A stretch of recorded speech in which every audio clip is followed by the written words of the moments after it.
All right. Welcome, ladies and gentlemen, to another book club episode. I think this is the first book club of the year, 2026. So, happy New Year, everyone. Welcome to 2026. I know you guys have already, had your New Year, everything, and shit. What was I saying?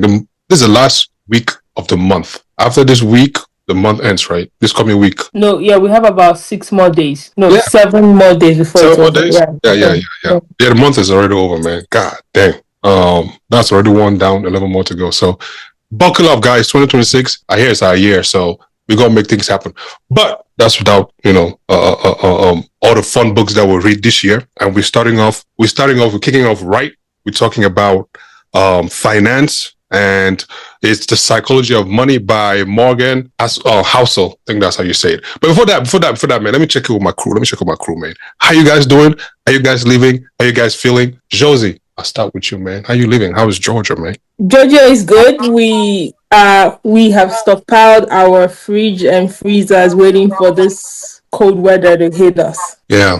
You're one of the people who just get scared and just go open just go to the store and buy up the stuff for no reason.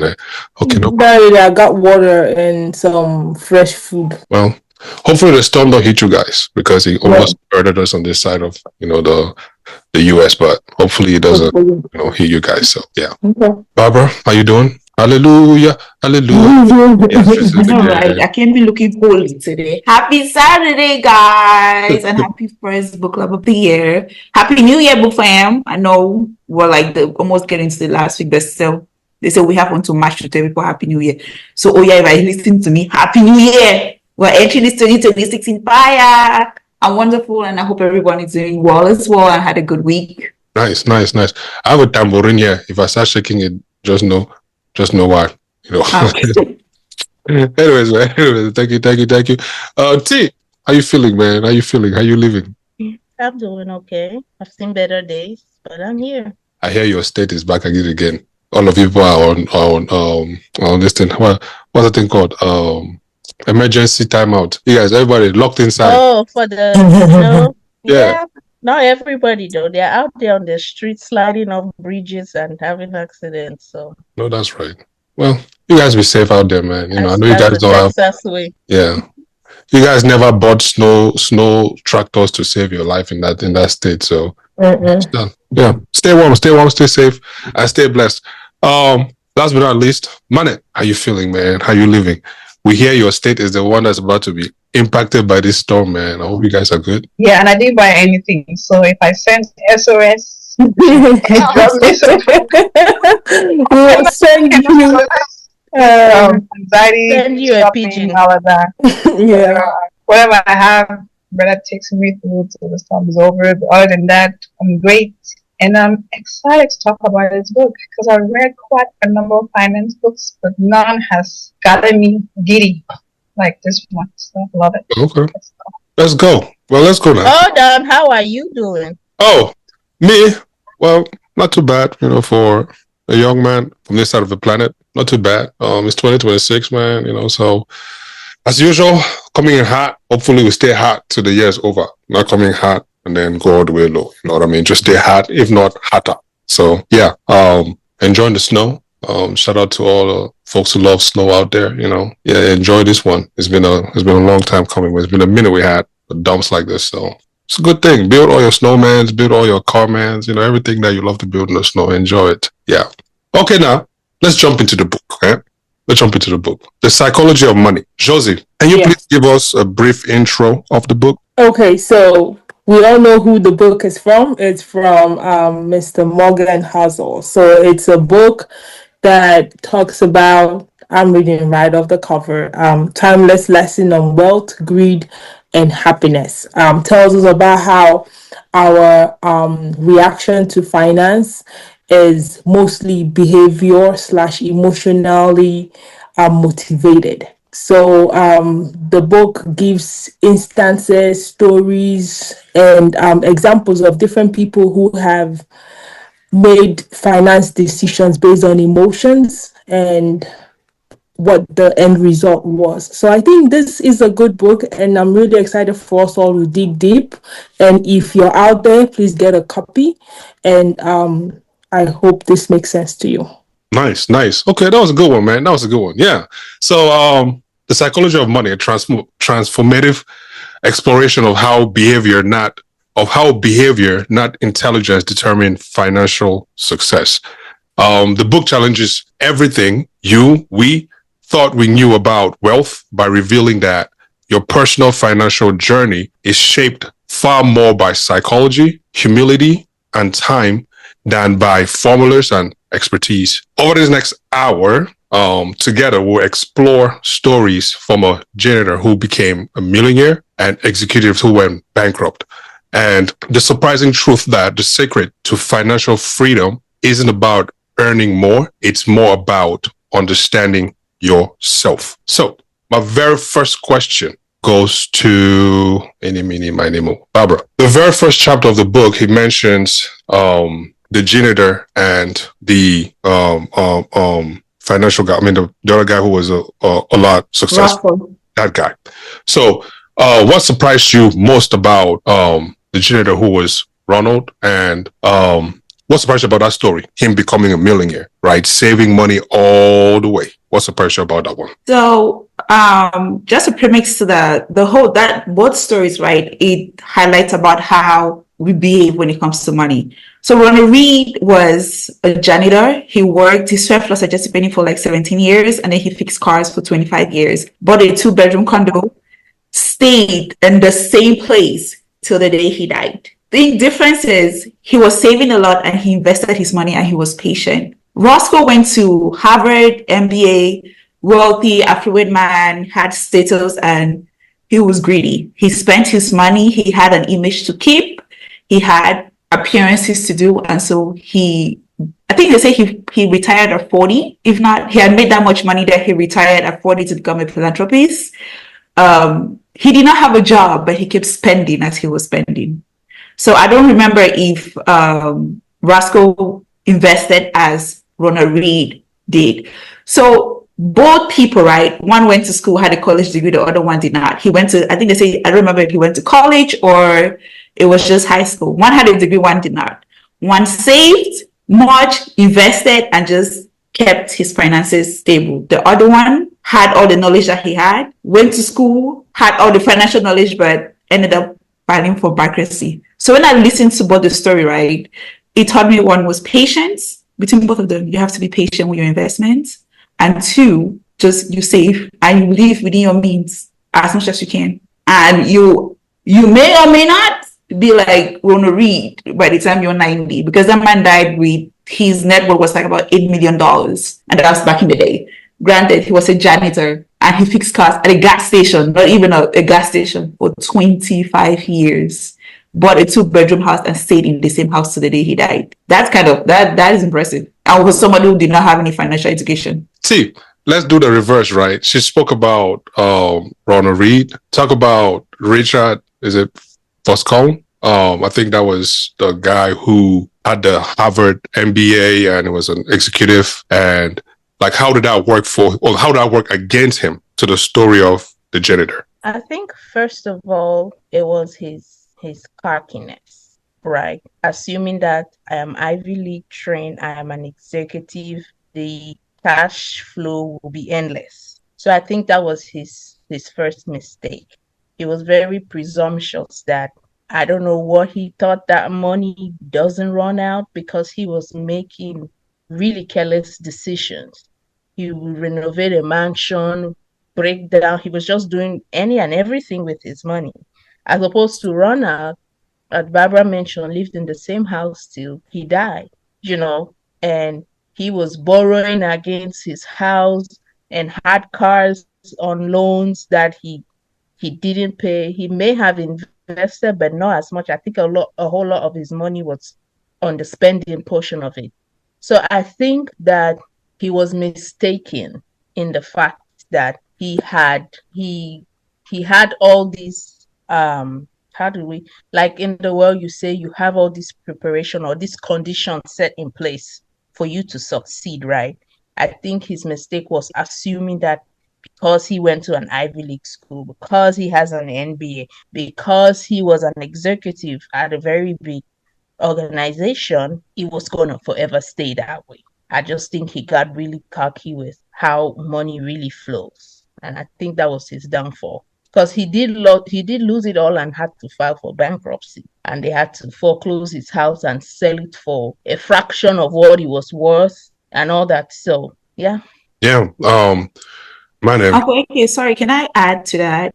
T, what was like with Fuscone, right, the bankruptcy, when the judge asked him why he was filing for bankruptcy, he said, if I'm not mistaken, I'm paraphrasing, that he doesn't have a job and that's why he has to file for bankruptcy. And I'm sitting like, okay, so what is the difference between him and Ronald Read? Yeah, because Ronald Read eventually retired at some point, right? This man retired at 40, had no income come, but he's frivolous spending and his greediness, because the whole story was wrapped up the fact that rich people are just plain out greedy. I'm like, you can actually see with Fuscone that the fact that you said he was arrogant and he was just greedy, he kept spending and did not sit to think that, hey, I don't have a job. The same income I was pushing when I was in my 30s is not coming in. I can't be spending at the same level. But instead, he kept spending and spending and spending and spending, and he landed him where he was. It was just interesting that at the bankruptcy filing, that's what he said his reason for filing bankruptcy was, that he has no job, but he has no income. It's crazy because even after he retired with all the money he had, there was no inflow of cash. But his lifestyle just kept getting bigger and bigger every year, which was crazy to me. And because of his status, he was able to get all those loans to do all those things, but he didn't have nothing. But his status gave him access to all those things. So I'm like, are these people really just looking at an affluential man? He owns this, he has a name, and they just give him money out? Because I was looking at both stories. I'm like, if Ronald Read had gone to the bank for a loan versus Fuscone, they would not have given him. And he was richer than Fuscone, you get. So I'm like, Fuscone had nothing. But it opens your eyes to like the game of money. Let me put it that way. The book does open your eyes to money is a game. And you got to learn how to play it. Money, when you think about your own money beliefs, where do they come from? I would say my money beliefs came from my dad. But before I go further on that question, that story about the janitor making that much money, I actually read it the year that he passed. When the article came out, I read about it, and that was the first time I learned that you don't need to make a lot of money in order for a lot of money to come from you. Because prior to reading that story, I thought that you needed to have a high income in order to be able to save and invest more. But this book makes it sound like it doesn't have to be. It's just how you play the game of the money that you have. So back to the question, my money habits came from my dad. I remember when I was so young, my dad was always the saver for rainy days. Like when I was in boarding school, when I would make my list, of things to buy, he'd be like, put your list in order priority. He doesn't care how much the list totals out, but this is what he has to give me. He'll say, okay, buy what you want, starting from your priority. And whatever is left, then we can discuss. So I always, from that experience, I learned to save first before spending. Now, I didn't have any idea of how much to save or how many percent or all of that, but I learned to look at spending money in terms of spending after saving and spending for priority first, and then if I had money to just spend for the sake of spending, then I would do that. And also when I came to the US, my mom's car, her first car she bought it cash, and all of her cars she has ever bought, even my dad. So I've never heard of car note in my immediate family. So in the same way, my goal was to buy a car cash without having to do, because I hate paying bills to start with. I hate having to remember that the bill is due and all of that. So yes, my primary knowledge of money came from my dad, and then my mom kind of sipped in when I came to the US, but it's always been from my dad. Let me come back to you, Josie. How has the era you grew up in shaped your financial expectations? Era, place you grew up in, time, all of that. how has that shaped? Okay, so I just want to comment on Mane's response or add something. My sense of money comes from my mom, and how has that now affected my take on money or my outlook on money? I grew up in the rural parts of Nigeria, and I went to the boarding school, yes, but I went to boarding school under very there I'm trying to survive situation where I tried my best not to be, I don't want to say be a burden, but there are so many people after me who needed resources. So I learned to manage whatever I was given and make do with whatever I had. So if I needed extra things, it had to be almost like, okay, put it there, we will discuss it, let's look at how much is available after it's been shared all around. So I learned to make do with very little. And coming to the US, I've had that sense of scarcity. Let me put it that way. And that has, so now I'm very particular about my money. I want to know where it is. If possible, I want to be seeing it. So I want to have an idea what's going, where, what's leaving, what's coming in.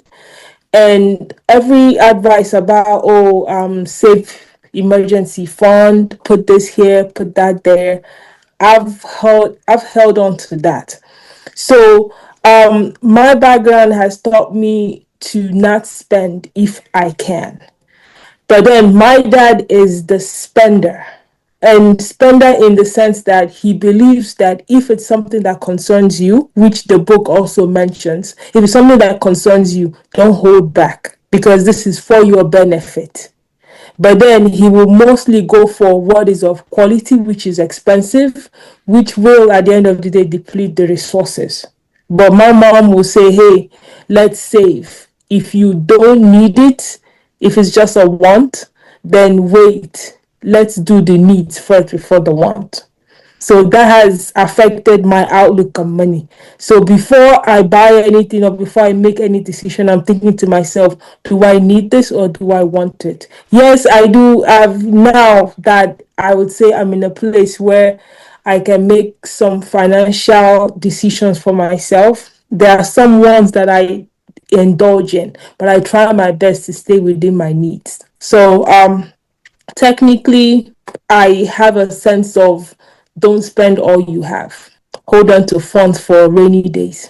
Can I think of a time when reasonable financial advice felt impossible to follow? Yes, I sure can. Many, many, many. But I'll tell you this one. In college, you know how they always say, save for rainy day. You're not a working class person. At least save what you got so that you can have at least money to buy food and this and the third. Man, yeah, I've already heard of that saying, YOLO. You only live once. Listen. And then to add with, you have the notion in your mind that tomorrow is not guaranteed. Have you ever had that notion in your mind and then they tell you try and save? For who? To spend when? What, while I'm alive? Like, what sense does that make? So I don't know. I feel as though sometimes, when you think about life in itself, when you think about the little sufferings, ICE out here now and trying to hurt people and stuff like that, you're like, man, who am I saving for? You know what I mean? Like, why should I leave, my background for who to come and consume? You know what I mean? So I don't know. Interesting times. But I feel as though sometimes, that saying that, yes, save for a rainy day, save for tomorrow while you're suffering now. It's just, I don't know. That advice always rubbed me the wrong way. But I do understand the importance of it, right? So back to you, Barbara. What does reasonable over rational mean to you in your own life? That's a difficult question to ask because I can rationalize everything. Let me tell you something when it comes to spending. I can spend money. Personally, that's a hard question because something is reasonable, but if I want something, I can convince myself like this. Like there's a reason that I need to have that. I'm like, it makes sense, So it's a difficult question for me to answer personally. That I don't know what that is. I'm not even gonna lie. I don't know how to answer it. Probably have to learn from answering it based on what summary of this book, but I can't answer. Yeah. I think Okay. I think I have a good one for that. Go for it. For that one. So like the book talks about how for the most part we see finance as numbers, right? Formulas, or hey, if you put it here and it's a 20%, all of this and this, that's how we look at it, right? I would say that's like the rational piece of it. But then you have the reasonable part of it, which has to do with, I feel like, relating to me as a person, right? Where sometimes it's not just about me looking at those numbers, right? Those numbers don't make no sense to me. Those numbers cannot sustain me enough to make a decision, right? And an example in case for me, there was a time when I was a season of my life where, we all just got out of college, and there was this whole big thing of everybody getting a little stock here, buying, investing in a high yield savings account and a Roth IRA, and fuck that and fuck this, whatever. And I have shit to figure out right now. And a lot of the people that were around, my friends, were like, oh no, let's do this. Scared money don't make no money. You hear things like that. They'll come and they'll tell me, nah, let's just invest $5,000. And I do that. And I tell them, I'm like, you think if I have $5,000 now, today, this very moment, I'm going to go put it in a Roth IRA or a fucking investment when I have things right now that need my immediate attention? That don't make no sense to me. Now you might call me the most thing I got was scared money don't make no money. You cannot be, but it didn't make no. It was not a reasonable advice for me at that time. I'm trying to get to my feet, right? You went through school, you didn't have no loans. I did. You didn't have to work through college. I did. So sure, if you can look at the numbers and they look pretty to you, but I gotta work with what I have right now. So to me, I feel like sometimes when it comes to like with financial decisions, especially as the books put it, I think it's usually a battle between reason and rationale. Like it might make sense on paper, but doesn't make sense in my life at this moment.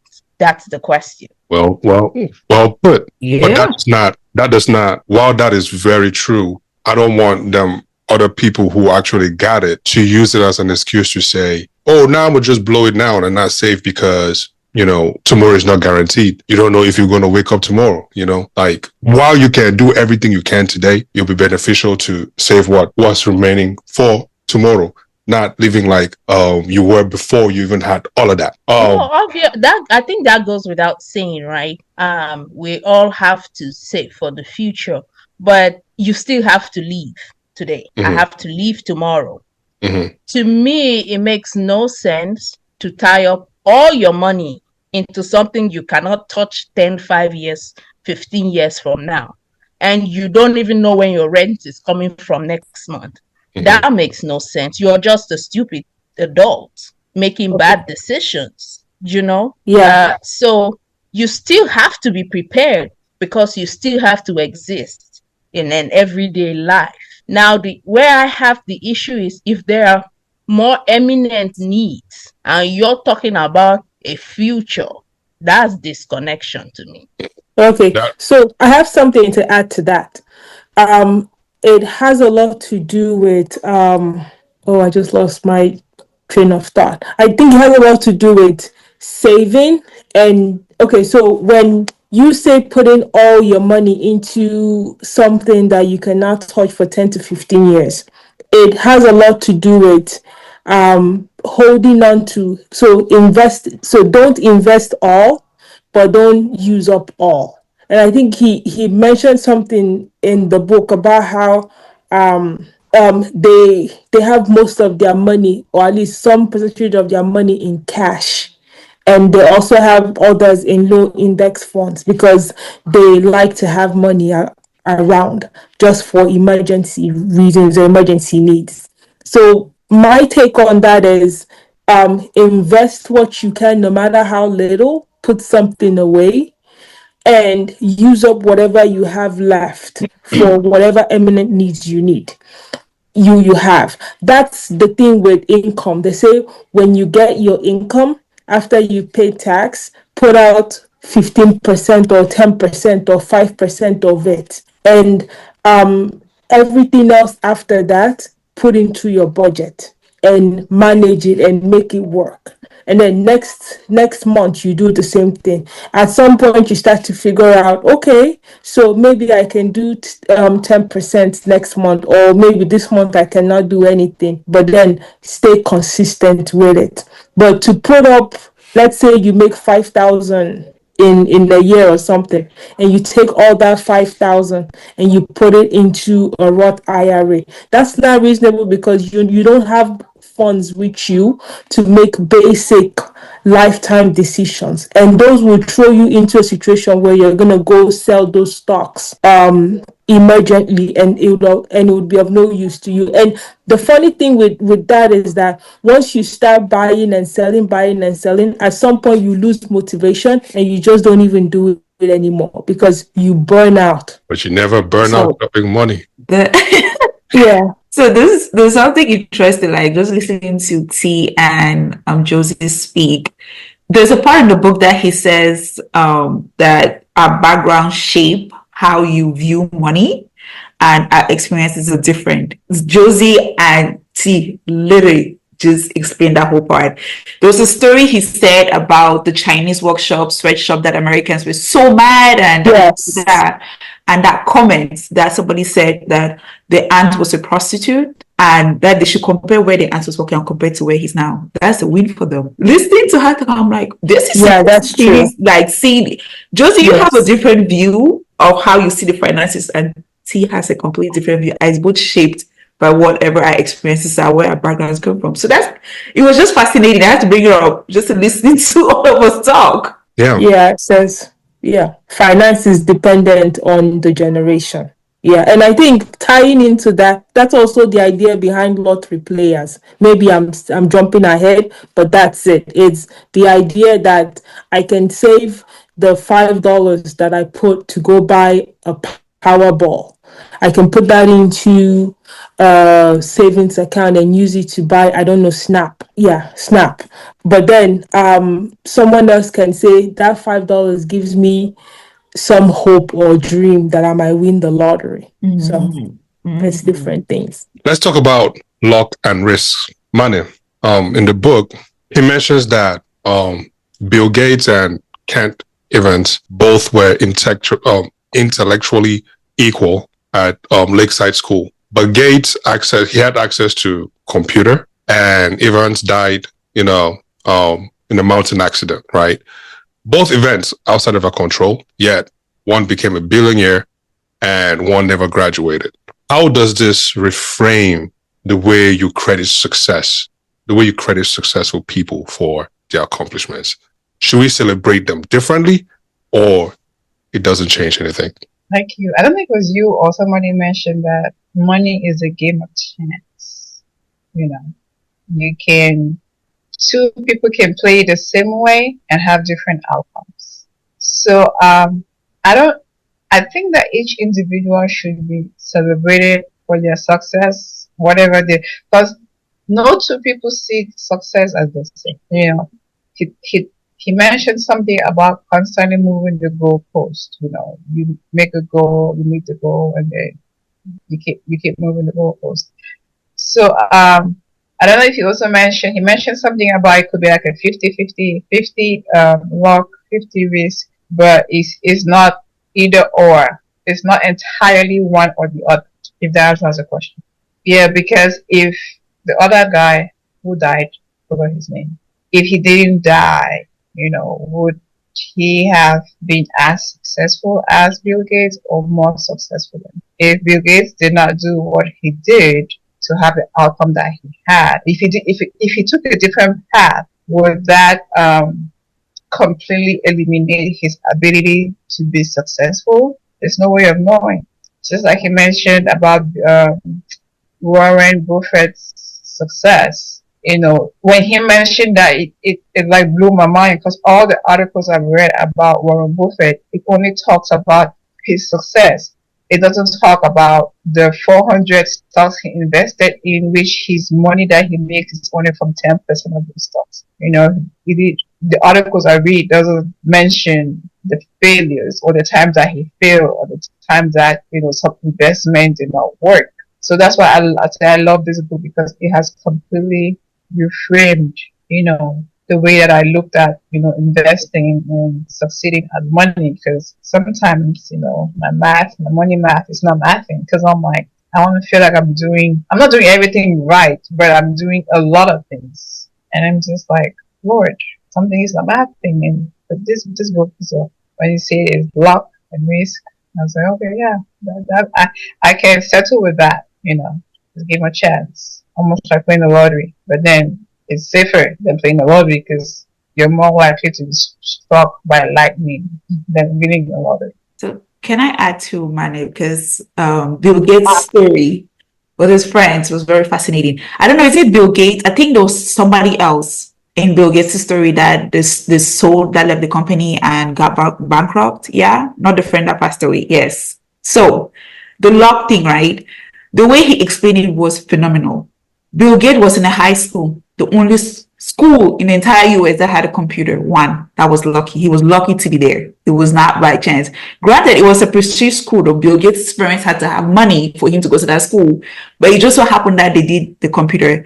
Bill Gates was fascinated by computers. Met somebody else that was fascinated, and that's why he got to where he is. He linked it to Warren Buffett. Yes. Warren Buffett, yes, all we hear them talk about is how much of his success is. But the 400 stocks that he invested, Warren Buffett was lucky. Warren Buffett started investing when he was a lot younger, than like in his 30s. Got the rewards. I'm jumping a little bit in the 60s, but he was lucky because he put some money in some low income account, I think. That's where he got the millions and millions of dollars that he got. But it took him a while for him to get there. Like it was over the years that he had put that money in there. And then like a decade down the road, he started reaping the rewards for him doing that investing. So when you hear his rationale, when he was talking about a lot of rich people are just plain out lucky, in that sense, I kind of understood it, because yes, Bill Gates was lucky that the high school that he happened to be at was the only school that it was the one in a million chance that they had one high school teacher that was interested in technology, that asked for a computer to be made. And after that, the computer made, I think something, he blew up because his school asked him to build a program or build a computer to run something. That's how he started from where he is, and then he just decided to go. He was ambitious as well. It was not just luck. He was ambitious because Bill Gates had to have parents and people who believed in him to push him forward to go to wherever he is. He was surrounded by the right people. It was at the right time. He had the right resources, and he was disciplined. So it was a lot, but the luck part of it, and if you look about investment, I'm like, I did not see a lot of it. So it was fascinating. It's quite, and it's true. Because money is a game of chance. It is. To me, the book kind of highlighted something that I have said before. And I'll keep saying, life as in money is about luck. And to me, when you say luck, sometimes we look at it as, oh, you were just passive and then something fell into your lap. That's not luck. And to me, the book really defines what luck, when the author says luck. Luck is that outcome that is outside of our control. That's what luck is. And luck does not take away your ability to make the effort. Luck does not take away your responsibility to make the choices, right? But if we are being honest with ourselves, and I know that it is not the image that we are being taught, and it's not the image that is being portrayed a lot, because there's a whole lot of, oh, I grind to my bone. I wake up at 5 a.m. and I do this and I put this here and I put that here and I put, they give us this thing of a self-made man or self-made woman, self-made billionaire and all that. But the one part of the story that they do not show us is that luck had a whole lot to do with it. Because And as much as I say this, I said, if it wasn't luck, there would not only be so many few billionaires in the world.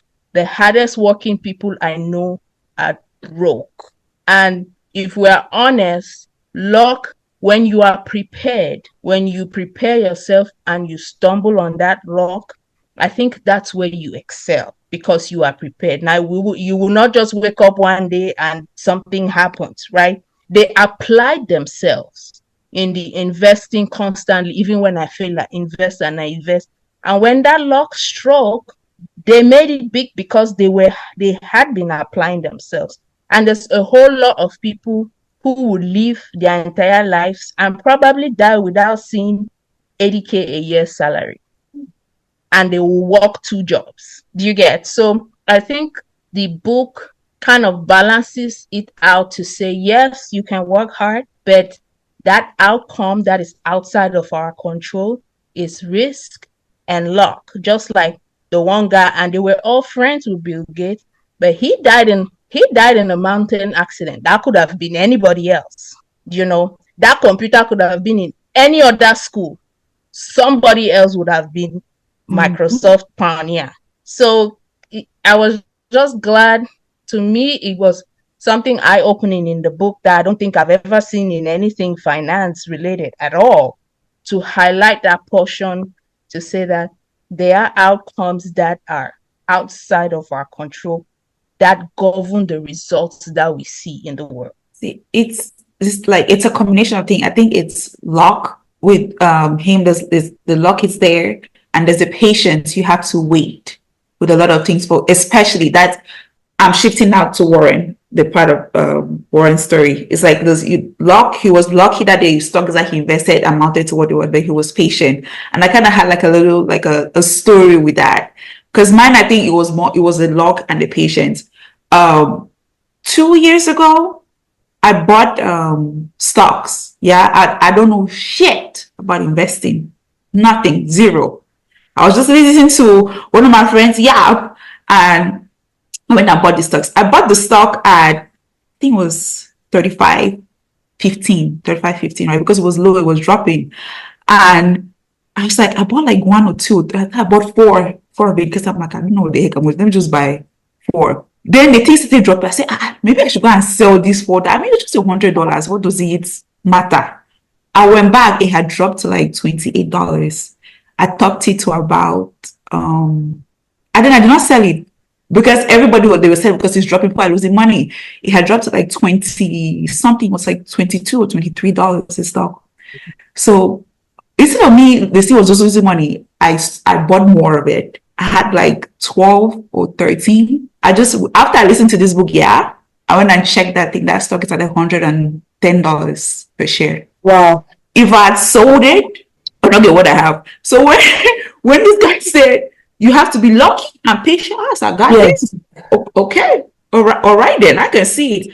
I left it. I have another one as well that when I bought it, I mean, I sold a part of it, right? Yes. When I bought it, I said it was going to be like, we said crypto, it was going to be like 50,000 for one down the road. Yeah. I bought it, but something happened when I sold it, but I kept like, I think is it 0.5 or 0.27 or something. I did not sell it because I said, if this thing's going to reach 50,000, what is like 0.25? That would be a few thousand, Abby.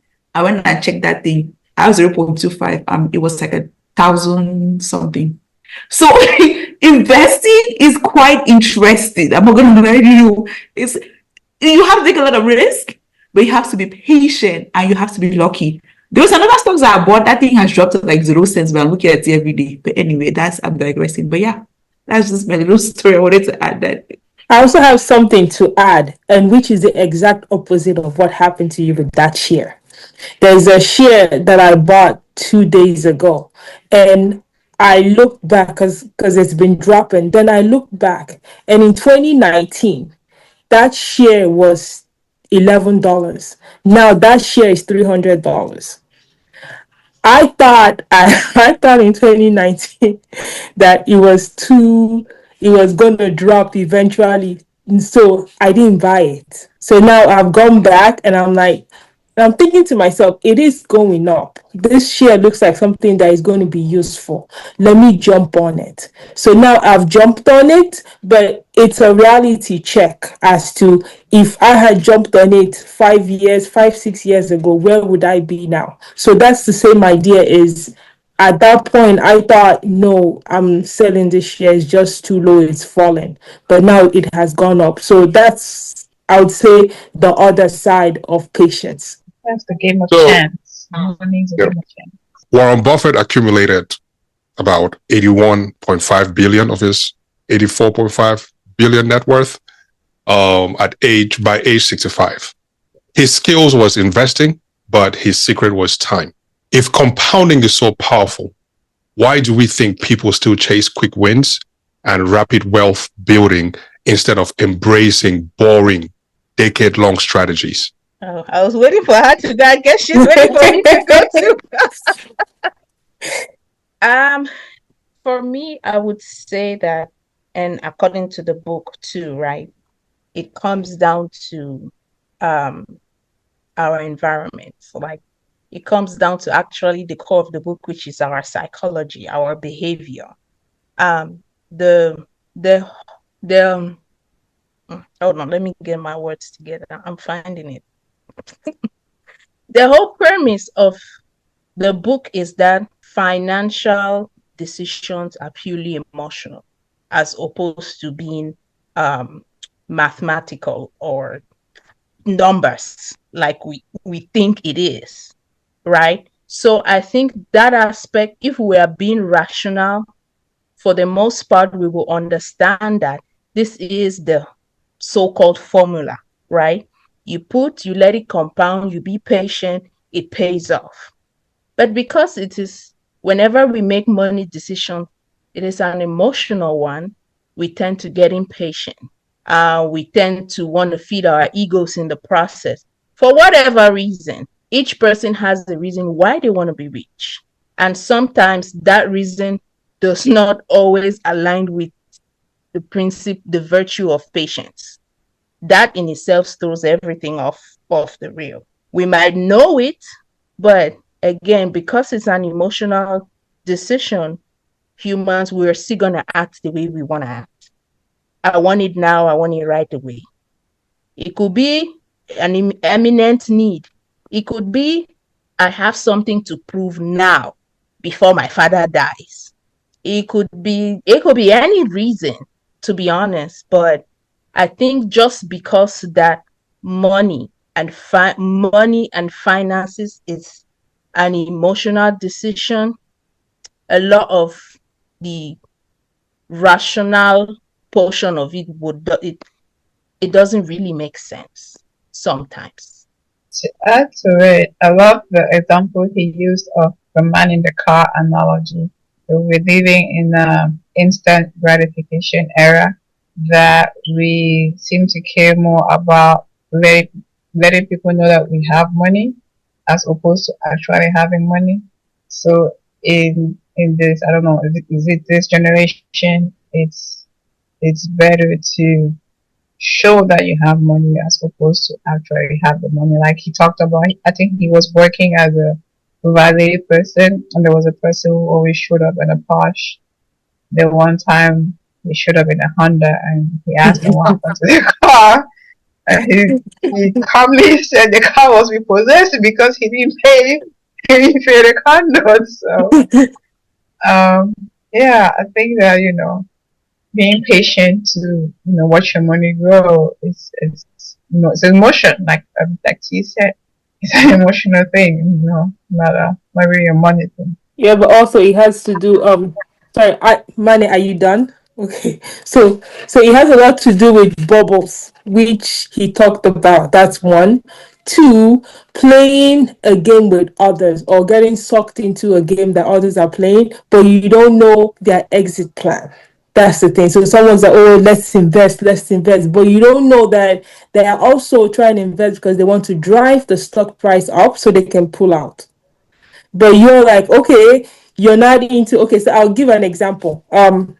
Where I work, there's this young man, very knowledgeable about day trading. He gets all of us to sign up for day trading account.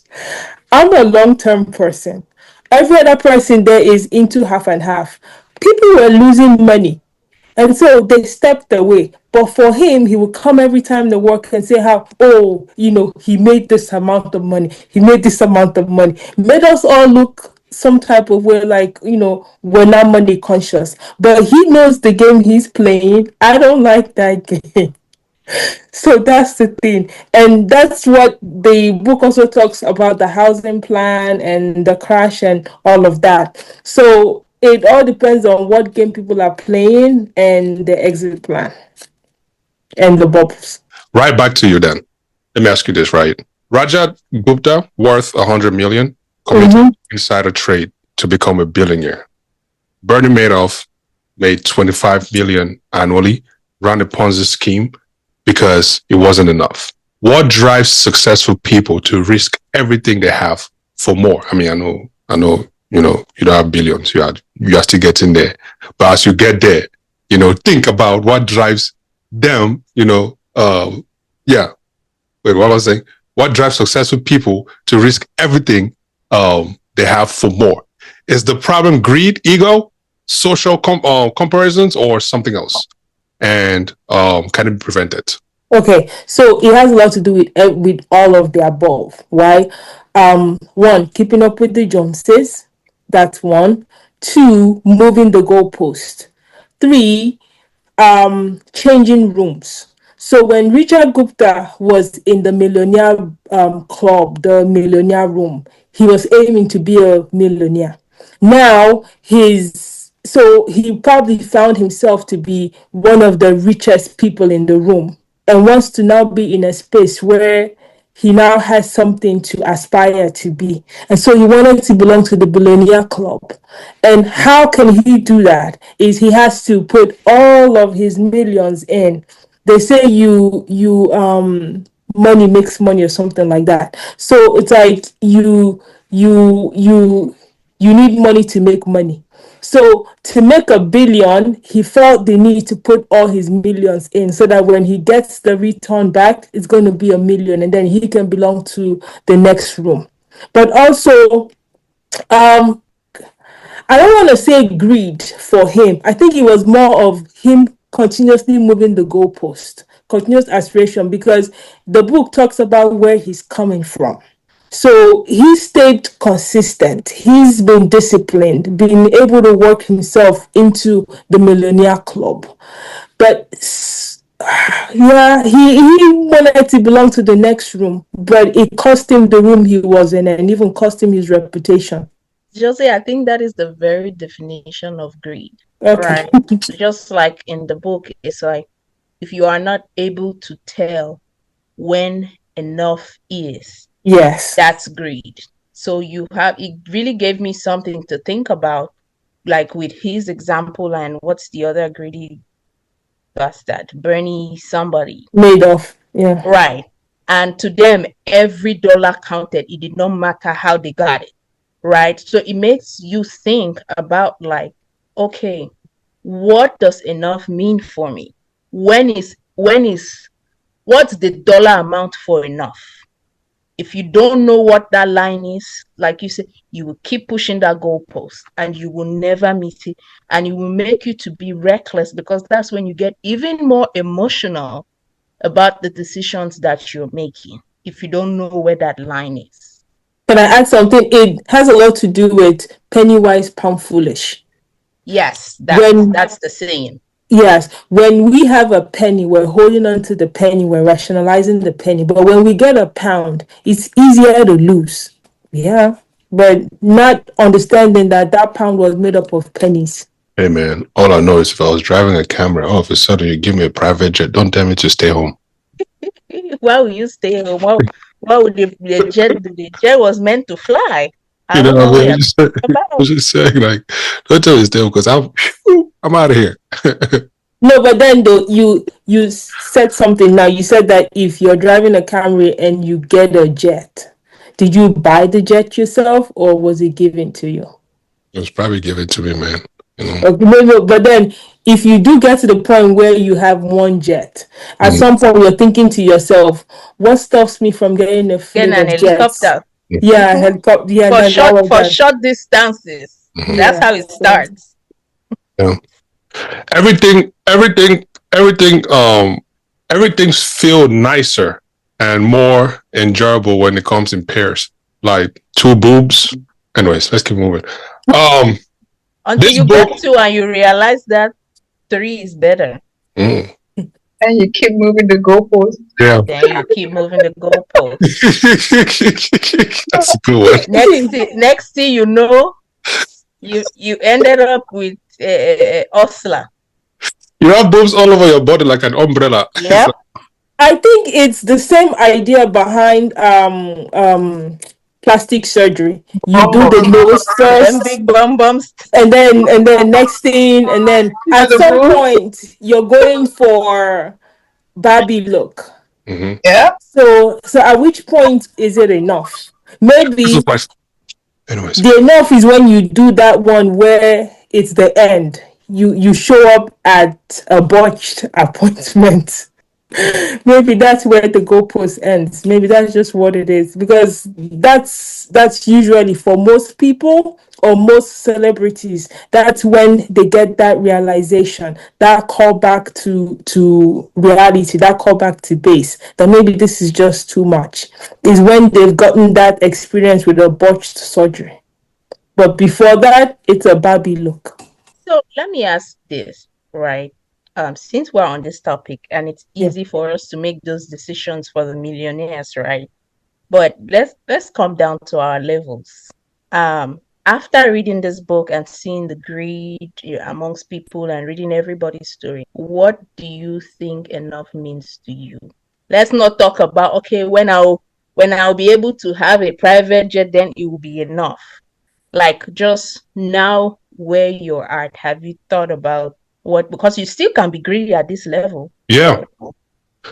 What is enough? I would say enough. Well, for me, enough starts with me, what I'm happy with, what I'm contented with, right? Like that's saying, if you're blanket short, bend your legs, right? If I'm still able to remember that line and know what that line means, for me, I feel like I'm still within the confinements of enough, meaning that I would not stretch my arms, I would not go outside of my way just to have a certain thing or just to make things happen. I'm happy with where I'm at, and I know where I can be, and I can either push for that or sit where I'm at. But most importantly, if nobody around me is starving, if electricity is not off, if the water is still running, if the car is gassed up, everything is paid for, everything is paid, I really don't see what else I really need. Now, can there be more? Sure. But like I said, my blanket short, I bend my legs, man. I have a real life example. Oh, sorry. Okay, so really quick. So I have a real life example that happened to me today. So while I was reading this book, yesterday during all the whole panic to buy food, I bought a papaya. So today, I cut it and all of that. Then it just hit me. At some point in my life, this papaya was shared between so many people, and I only ended up with half. But I'm sitting here eating half a papaya. Am I at my enough point? Because that's the thing though. So am I waiting? So will enough be when a butler can cut this papaya for me, and when I can sit down and someone will feed it to me? So what is enough? That's all. I like that example. For me, I think enough will be time freedom, where I would work because I want to, not because I have to, and still be able to take care of my bills and free of my student loans. That's the only thing hanging on my neck. But in the absence of the student loans, time freedom, work because I want to, not because I have to. Perhaps anything different? My enough is when I'm considered wealthy. Kind of answers like the next question when I get. What does wealthy? What wealthy? Is wealthy? In terms of this, wealthy in two sense, right? Wealthy in finances, where I have amassed enough generational wealth that my grandchildren will have trust funds. It's like a thing for me where they don't have to pay for college. They have like a college fund. My kids have that. They don't have to take student loans like I do. That's general. Well, that's wealthy for me. You don't need to see it right now with me though. I don't need to show it. Oh, but God, I'm saying my plans out there. Please forgive me. I don't need to show it. You don't need to see me. But the people that come from me, you will know that they're my children. Why? I have a legacy. I see that kind of enough for me. That's the financial side of things, yeah. Enough for me is when I have a family and my family is provided for, we're stable, while everybody has what they need. Now and then I enjoy traveling. If we want to travel, right, I'll get at that point where I can say, let's go on a vacation and I don't need to sweat. Let's do XYZ. I don't need to do it. I want to buy my man like a BMW or a Lexus, whatever they want. I can buy it at that point because I like to splurge. Yeah, I have that kind of money without blinking an eye. That's enough for me. I have a rule. As long as you have breath in your lung and life in your body, there's nothing that's impossible for God. So I will do it until I get to that point. God say enough. Okay, we'll stop. That's So enough. right now you are not in. My dear, I don't feel like I've maximized a quarter of the potential God has given me. Let's just be clear. That's honesty. I don't feel like I'm not putting it. So he's working on me. So I'm waiting for him. He's teaching me patience these days. Okay. So I just need to learn. That's a Milder enough to be when I finally realized my dream of owning at least 4 strip clubs. What's your own tea? I'm curious why is that enough? Did not hear he was counting boobs and boobies here. That's the man's dream.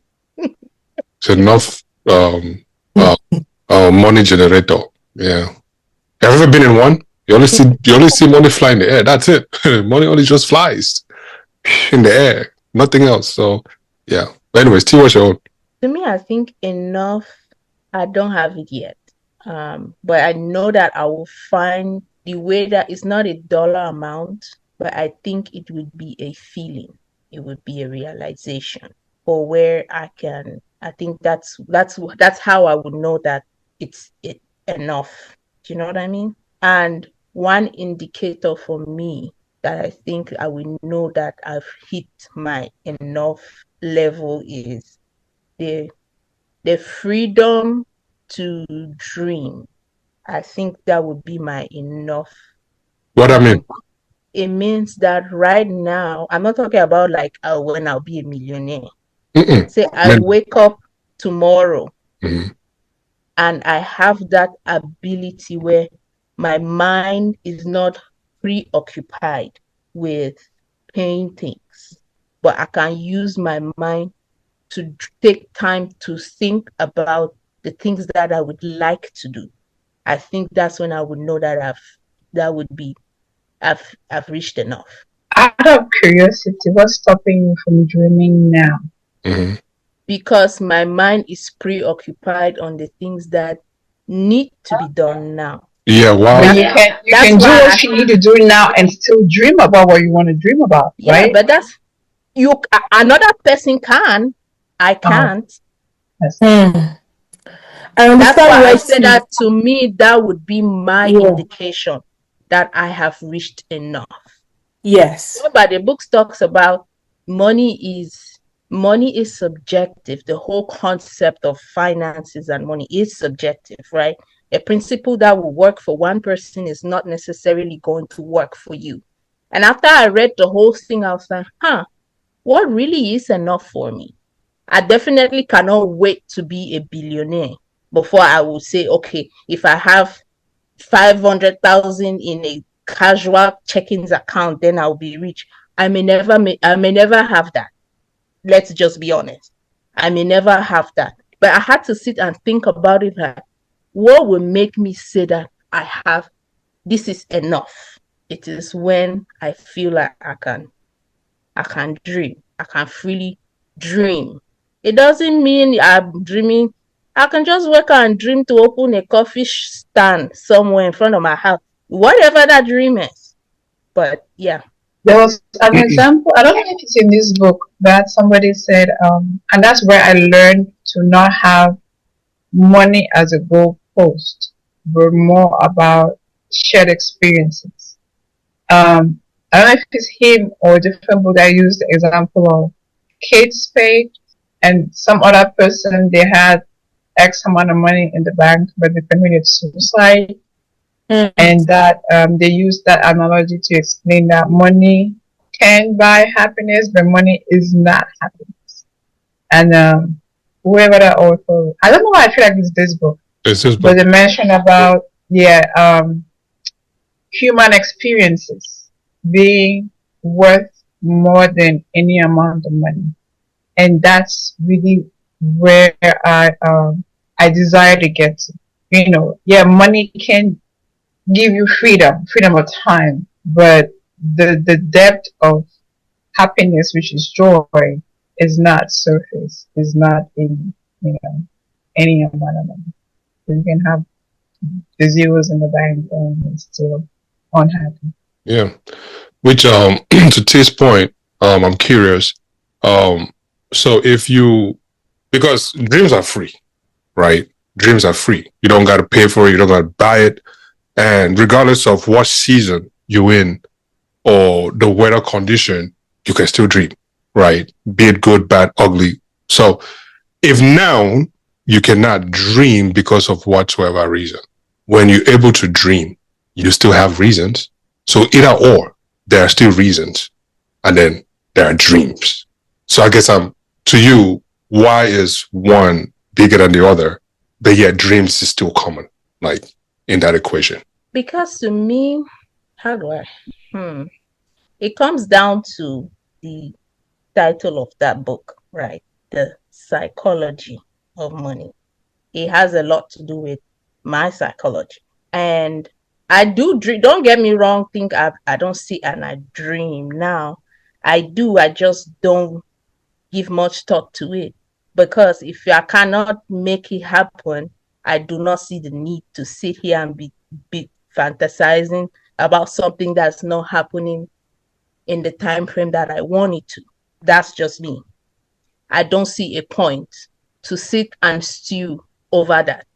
And I don't have that freedom of, just like how people say, oh, if you have enough money, you get that freedom of time. As long as there are certain things in my life that have not fallen in place, I don't have that mental freedom to give my dreams and my hopes everything that it is required, if that makes sense. So yes, when I will make it, then absolutely, I've bought my freedom. So if you don't make it, YOLO. I mean, regardless if I don't make it, the dreams will still not come true. So we are still here. You know what I mean? Because it's the money that's going to make the dreams come true. It's not me sitting here and imagining it. So either ways, the dream is still not gonna come true. So Facts. Okay. We're almost about time. So the next few questions, real quick, please. Just brief answers. Don't dig too deep. If not, we'll stay here again for another hour. So 4 questions to each and every one of you, and then we'll close. So the first one goes to, and this is what we've already been discussing, so just reiterating because we took the time to make the questions, so we must all respond to them. Okay, Barbara, the first one comes to you, right? The book distinguishes sharply. Rich is visible income spent to show status. Wealth is income not spent. Hidden financial assets and future options, right? We see people displaying richness everywhere. Luxury cars, designer clothing, fancy homes, but rarely see actual wealth. Why do you think we are drawn to imitating visible richness rather than invisible wealth? What would change if wealth were as easy to see as richness? What would change if wealth would be easy to see as richness? Yeah, if wealth were as easy to see as richness. I don't think anything will change because the richness is all about the luxury, though. No? Answer? Yeah, go ahead. I think that wealth would lose its value if it became as visible as rich. That's my thought. And then also people will realize that with wealth, there's patience and nobody wants to be patient. Nope. See, add another one. Since I I'm on think the it road. would be a good checks and balances. That way, because when people sometimes are rich, they think they are the only ones who got it. So when you actually be able to see what people actually got that are not flaunting, then maybe some people will be humble. They Facts. are our human egos may end up not being as big as it is now. Agreed. Human egos. That's a good one. Okay. Building wealth requires optimism and risk taking. Keeping wealth requires paranoia and humility. This book suggests that we need both mindsets simultaneously. Is it realistic to expect someone to be both aggressively optimistic and fearfully paranoid? How might someone cultivate the balance between both? I don't know about balance, but it's a give and take, right? You try this one today, you try this one tomorrow. You need both, but just like anything in life, like the famous question when people ask, "How do you balance life?" I think I saw a meme or reel on Instagram. You don't, some days one's gonna be up and the other gonna be down, but then you have to stay at it. It's patience. The game of money is patience. It's not. I mean, it's patience and risk. Like the example of the janitor. He was patient and then he risked saving money because that could have gone anyway. And also the era in which we grew, there was an era where stocks dropped like zero. People who invested, who took risk to invest, they lost it. But in a different era, which was the janitor's era, he invested and then he made money. So it's like you have to figure out how to play the game, and you make luck might strike on your side or not. I think optimism is life's currency, right? If we are not hopeful, then we lose life. And then, it's that ability to keep dreaming bigger, that adds to your, otherwise people would not work as hard as they work for anything.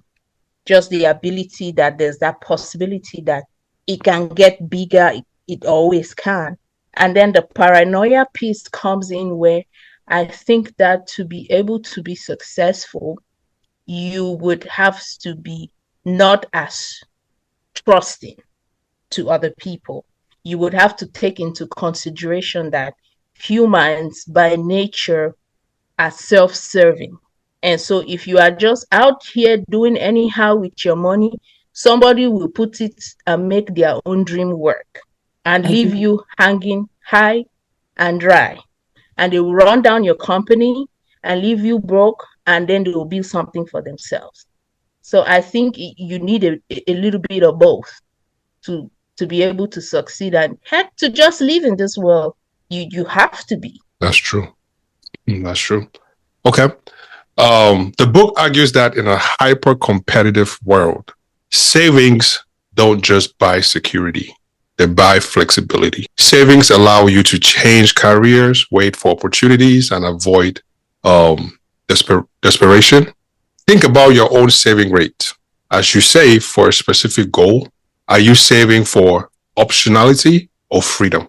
How might this shift your relationship with money, or how might it impact your relationship with money? Josie, then when you're done, Barbara. Okay, I'd say my current saving goals is aimed at opportunities and flexibility, being flexible for opportunities, not really time, because yeah, that's all I have to say. Maybe I will add something else. But I think, yes, my current saving goal at this time, or saving rate at this time, my goal is to make myself available for opportunities. Okay. And this goes to anybody or all of us, right? No, actually, this goes to all of us. Housel concludes that the highest return on investment money can deliver is control over your time. In 1870, people left work and were done. Today, mental work follows you everywhere. We are richer than ever, but have lost ownership of our time. how is money functioning in your life right now? As a tool to buy time or as something that's consuming your time? That's the question. So who wants to go first? I can go first. Go for it. See, this brings me to something that you hear often, and I definitely do not agree with. Somebody says we all have 24 hours in a day. Bullshit. We do not. On paper, we do, but we do not have the same quality of 24 hours. And I think that having money comes into play to actually give us, to actually make that possible, right? If you're working 2 jobs to be able to afford a house that you're barely in because you're always at work, that takes away time from your family. You don't even get to have me time. But if you have a job that pays enough and you only go, and you're fortunate enough to just work Monday to Friday, 8 to 5, you get to go home. You get that time with your family. You get that time with yourself. You get time to do other things that make you human. So yes, money does buy us that freedom of time. And we cannot argue that everybody has the same 24 hours because we do not. And money is a very deciding factor in that. It can be a very deciding factor. I mean, to your point, but who even said that we all have the same 24? Well, I think the way I understand your fellow podcast bros, they're the ones always telling us. I think the way I understood that phrase, that we all have the same 24 hours, I mean, it's a given, right? It's the given. We all have the same 24 hours. It's right? Like right now, it's 10:14 for me. It's 9:14 for you, but it's just because you are one behind than me. But you will still come to 10:14. Yeah, that will not change that. But now that money is a big difference in how that 24 hours play in you and our lives. You know what I'm saying? Like, you will probably take your private jet and get to California in an hour and have to go sit at the airport and wait for somebody to board me. Maybe the flight will even delay, or maybe they'll just cancel the flight. How do I know? Meanwhile, you've already landed and you've already been doing your thing, to your analogy, right? Which I agree, but we all still have the same 24 hours. But however I go about my own, and however you go about your own, is what tells the difference between you and I. Which, in a sense, yeah. There is a real life example that I have. There's this Instagram post that I saw about this lady who flew from JFK to LA, right? She left at 7 a.m. in the morning. She toured all the nice places in LA, and she was back in JFK by 7 a.m. the next day. Okay, so she had 24 hours too. I have 24 hours too. What did I do by 24 hours? I went to work. She used her 24 hours because she had that time. And she spent money where she was. So she had enough financial stability to leave the house, catch a flight with just a purse, go, tour, have life experiences, and come back. So, goals. I think my goal for money will be time and that flexibility. Yes. And yes, we all have 24 hours because it is 24 hours, regardless of the time change. But it's how do you spend it? Now, that's where your financial stability has an input. Mm-hmm. Okay, what was the last part of that question? Is money doing what now? How is money functioning in your life right now? Is it as a tool to buy time or as something that is consuming your time? I'll speak in this stage. In my life, when I say money is consuming time in the sense where consuming, I think I understood it the other way around, because I'm working a lot right now to build that stability so that down the road, I have the leisure and the freedom to do whatever the hell I want to do. Not just me, but my loved ones and everybody else. So I don't know if that's me working to buy time or that's it consuming my time right now. It can be both. Okay, so it's doing both because I'm out of pleasure, right? I love to travel. Yes, before I want to travel, a lot of times, I'm unavailable. I walk like a dog and I amass the money and then I'll go out for like a week. I spend the money. Well, not all of it, but I will spend the money that I came from working, right? I worked and I bought the time I needed to do the leisure and I do it all over around. And then I have another goal where down the road, I want to be able to do that without having to burden. I having to work as much as I'm doing right now to get that to get those funds. So at this stage in my 30s, yes, is doing both. Because they say your 30s is when you work smart, right? To build down the road for your, I think it was Jill Scott that said it, that you work smart in your 30s or whatever. And that stuck with me. I'm building whatever down the road and it's starting here right now. So it's both. In this stage of my life, for me, I think it's both. I don't know. Reading it again, I don't think it's both. Sorry. I overspoke. But reading it again, I don't think it's both. Oh, okay. Like that's just that I'm not exactly sure which level it falls. I think it's on the consuming phase now because you are it's almost like we are all practically living to work. Yes. Let's put it that way. Yes. So it's consuming. Yes, let's put it that for me right now. But the goal is not to that it should be reversed. Papa got that big. It should be reversed. I know that look. Well, I beg. It should be reversed. Like, what about you, Madam?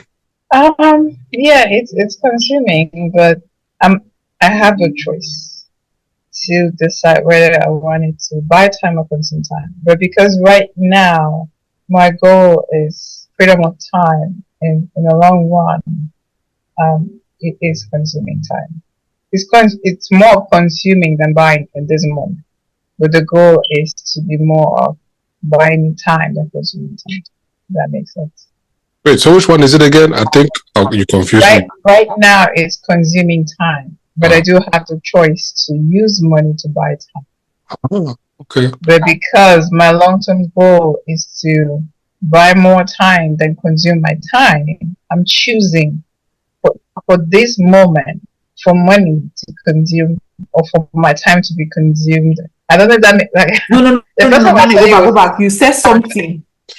When you said they say you see well two people, you know, mommy, go back, say that again. You know, she said that, I got it like that. Those are goals. Say it again. I do have the choice. I have the freedom now, but because in the long run, I want to have more of that freedom. I'm choosing for this time frame of my life for it to consume, because that's where I'm at. And long, like in the beginning, I don't know if there was some question, and I was like, my goal for money is freedom of time, and not so much an amount of money in the bank. But in order to have that freedom of time, it comes with having money. So. I'm talking too much baby grammar. What are you saying? No. Just simply speak simple English and say it. No, she doesn't want to. She doesn't She doesn't want us to feel bad. It's okay, man. We love that for you. We love that for you. I beg. You see that phrase that you said, I strive to be that you don't understand. That's what I have to say. Go back, Chike. Why, mama? Look here. This is not a show of modesty. I don't see anywhere you'd have written modesty on the wall. No! I don't know, because you see, I think he used the phrase, I don't know if it's him. This is what happens when you're listening to too many books or reading too many books, where he said, there was this guy who did more listening than talking, and he said, when you listen more, you see more, and the more you listen, the more you see. But the last phrase that jumped out to me is that the more you listen, the more you hear. And this became more, in the money aspect, it became more apparent to me when I experienced like a medical malpractice 3 months ago. I had to be home for 6 months. And I am an independent contractor. And when I don't work, I don't get paid. So for those 6 months, I didn't work. I didn't have PTO. I didn't have sick time. But I wasn't worried about my bills being paid for in those 6 weeks. So that really solidified my goal of freedom of time, because was I stressed about, when I was going to be able to go back to work. Not as much as when I worked full time. You know, I couldn't take off because, I didn't have enough PTO, or if I got sick, I didn't have sick time. So my goal is really freedom of time, you know, being able to show up for people. That's why I said my goal is being able to show up for people, being able to have experiences and not stuff, because I don't find fulfillment in stuff. I find fulfillment in sharing time with people. The bottom line is this: stop stressing me with grammar, because, like you said, when you sit quiet and listen, you can tell. I'm listening to you, and I can tell exactly what you are saying that you're not saying. I'll leave it there. I'm like, you're talking too much. You're changing it. It was so beautifully said. I caught it. I said, my girl, you have to say that again. Because I want those goals. I think to me, her thing is she has it, but it's like she wants to make it long term. From what I'm understanding. That she has tested what it is, and this is something that I would like to make long term. And so now I am working towards making it a permanent thing. Yes, ma'am. It was so beautifully said. It was a lot of goals that a lot of people strive to attain to, Mama. That's the point I was trying to make. We ain't there. But the fact that you said this so small, no, it's not anything. It's not modesty. She did not want us to feel bad. We're all talking about living to work. I was proud of that. Damn, if I just tell them my own now, they might just love that for you, man. And we love that for you. Say with your food chest and own it. But yeah, maybe you should start teaching some financial classes, but that's beside the point of this recording. Ladies and gentlemen, we have reached the final point of this, which is the end. So thank you for watching. Let's go to our book of February. What are we reading next? Silent Patient. Oh yeah, true. The Silent Patient by who wrote it again? Alex Michael. Is it Alex Michaelides? Am I saying that right? I think that's it. Find out. Yeah, I think that's it. Michaelides. I'll say Lides. Anyways, yeah, Silent Patient. Yeah, we'll record that in February. Hopefully this one was a good listening or watching session for you, the listeners and watchers. Hopefully you made it this far. If you did, you're a good one, a real one rather. Let us know what you think about the psychology of money, or what your own psychology is, to money. Let us know if you're one of them people who would save your money for the next generation, or you would burn it all because, you don't think about the generation that's coming. Which is crazy to me.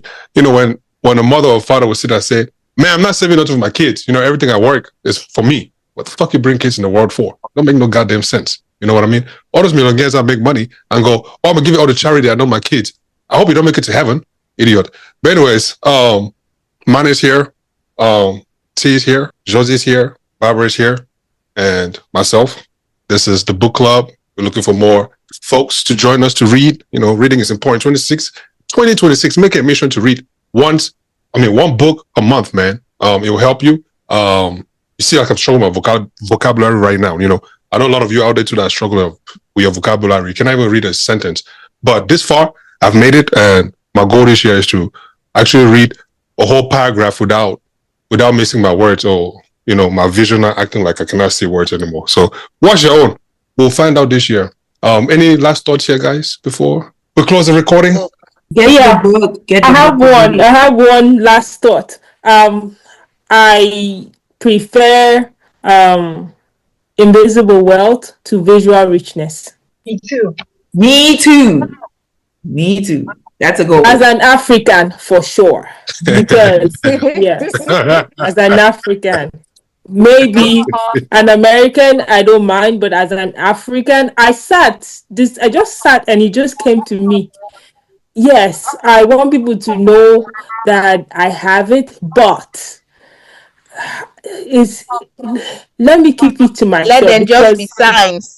Yeah. Let them be signs. No, it's more like I want them to see the people around me, Abby, and then they know that I am wealthy. I want them to see the people it's like my children come. When they see them, they say, your grandmother was wealthy. Yes, that's actually honest. That's what I want. You don't need to see that I'm wealthy right now, but when you see people around me, you know that I'm wealthy. Whether it's wealth or the other part of wealth, it's two parts. That is what I want. Yeah, I think it's just the visual richness just attracts a lot of unwanted attention. Facts. And while we're at it, before we close, I just gotta say, man, if you're not a millionaire and you're doing life insurance, don't defy you. But anyways, we out, man. Deuce.